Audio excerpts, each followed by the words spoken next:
Americans can take care of Americans.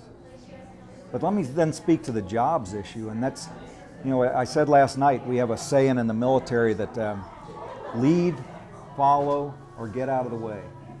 And Mr. President, get out of our way. Leave us alone. Let Americans put America back to work. And we can do it the old-fashioned way.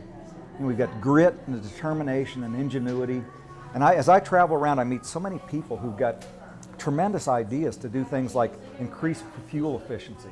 I've got a man who wants me to campaign with, he's going to put an additive in my gas that says I'll get 25% more mileage and it'll reduce emissions. I want to do stuff like that because think of what that can do for our country if we just let that flourish. If we reduce the tax burden on people, do away with the capital gains tax. I think we ought to completely get the federal government out of the private workplace. You know, this whole, I practiced law for a long time. I'm a recovering lawyer. 10 years in recovery though, you know, one day at a time. And but I practice in the area of employment law. And so I'm 10 years out of conversant, but I know the whole alphabet soup of federal laws that impact the private workplace. Well, those laws all came out of the 1932 Roosevelt administration. And Roosevelt began to pass these laws, the Fair Labor Standards Act, which is, you know, good law, minimum wage, hours, that kind of thing. But the Supreme Court initially said, you don't have the authority to do that. So we packed the court, or threatened to pack the court, threatened to fire those guys, and then they came out with a decision saying, well, under the authority to regulate interstate commerce, the government does have the authority to regulate private businesses. Well, we need to redo that, and if we need to do it by a constitutional amendment, that's what we need to do, but we need to get the government out of the private workplace.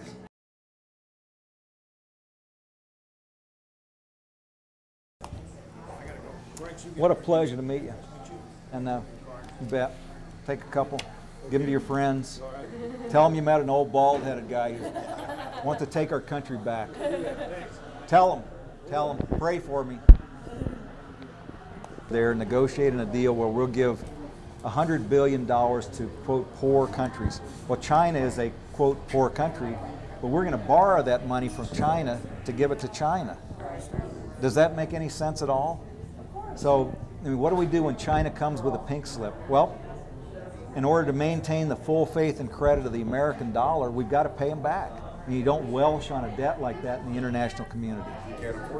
But, you know, I think one way we look at this is our trade imbalance is created because we buy goods with dollars. And one of the things I'm looking at is how could we barter goods on the international market? So China wants to sell us 10,000 computers. Well, we'll give you 2,000 cows, or we'll give you 10,000 feet of board lumber that we're going to cut down up here north of I-70. But I think we've got to stop the bleeding of the American dollar overseas. And so the quickest way I think of doing that is send goods overseas. We're not going to buy your goods with dollars anymore. We'll buy them with lumber, or we'll buy them with whatever. But we're not going to send money anymore.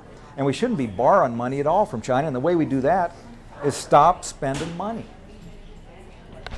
Bob, how do you think we can bring back manufacturing and create more jobs in this country? Get the federal government out of the private workplace. You know, in Colorado, 78% of our jobs are private. You know, get the monkey off the back of the small businessmen. Let the American ingenuity take the lead here. Take the tax burden off. Turn loose American ingenuity. Turn loose the true grit, the beauty of America that made America what it is. Well, my first concern is to get the 16th Amendment back to what we intended. And you know, I look back to the fact that we give permission to our federal government to govern certain parts of our lives, but anywhere we haven't given them permission, it's ours. 10th Amendment belongs to the states or to us. So we gave permission in 1913 to raise revenue. Now Congress has manipulated that, so now instead of raising revenue, they modify behavior. Behavior modification, pure and simple. So you have a political agenda and you provide tax breaks to people that you want to pursue that political agenda. That's my first thing, right there. Take that back, because we didn't give them permission to do that. We gave them permission to raise revenue. So then you look at whether the tax, which should be a flat tax so there's no manipulation, is that a tax on income or a tax on consumption? Well, income can be hidden. Consumption can't. And so I've not reached a final conclusion on this, but I'm leaning heavily towards Ron Paul's approach that we need to tax consumption, not income. And so then how do you do that in a way that, get back to my first goal, take away from Congress the assumed power to manipulate our behavior? And it's got to be as pure and simple and flat as possible. And I'm open to ideas beyond that, but Are you that familiar with the fair tax proposal? I've read it, and the proposal that we would tax everybody but rebate people below the poverty line. And then it gets rid of all the embedded taxes, Social Security tax, Yep. all that stuff. So Well, my concern about rebating to people at the poverty line is poverty is a very amorphous definition. And depending on who you're talking to, we've got X percentage of the population in poverty, but another group says we've got another percentage. I'm not comfortable with saying we're going to tie taxation rebates to poverty. Who's going to determine poverty? Well, Congress will. Again, that gives them the authority to manipulate behavior. If you've got a potential voting bloc in Chicago and they're living at $30,000, then maybe poverty is now 35,000, so they're in poverty and they get the rebate. And inevitably they're going to get it just before the election. So that troubles me. I think, And it can be a sliding scale. If you live in Florida, it can be one thing. If you're living in Chicago, it can be $5,000 higher. If you're living in Manhattan, it can be $10,000 higher. Yeah. So you can tailor it to whatever you need. how would you get around that? How would you do that? well, I think everybody should pay a share. So, for example, I earned a military retirement. I pay taxes on that military retirement.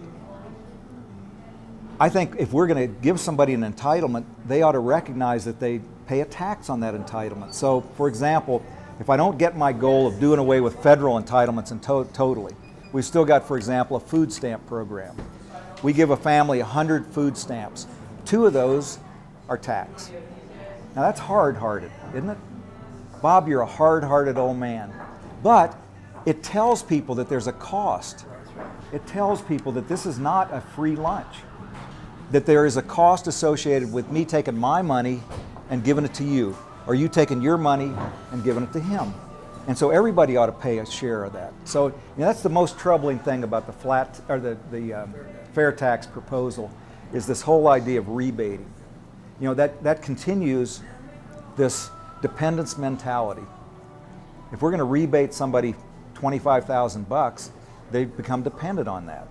And that starts that whole downward spiral of dependency that I talked about, I think, before you arrived here. But it's a tragedy that we steal. The most important thing we have as human beings is our feeling of self-respect and self-worth. And when we steal that from people, that's just as tragic as an abortion to me. It's, we take people and we push them into depression. We push them into addiction. We push them into criminal behavior. And the net result of the war on poverty that we started back in the 60s under Lyndon Johnson has been a huge increase in the number of people who we need to help, not a decrease. It's gone exactly the wrong way at a tremendous cost to us and a tremendous cost to the people that start that downward spiral. We're just flushing people down the toilet. So I'm a hard-hearted guy when it comes to that. I think recreating self-respect is the way we rebuild America.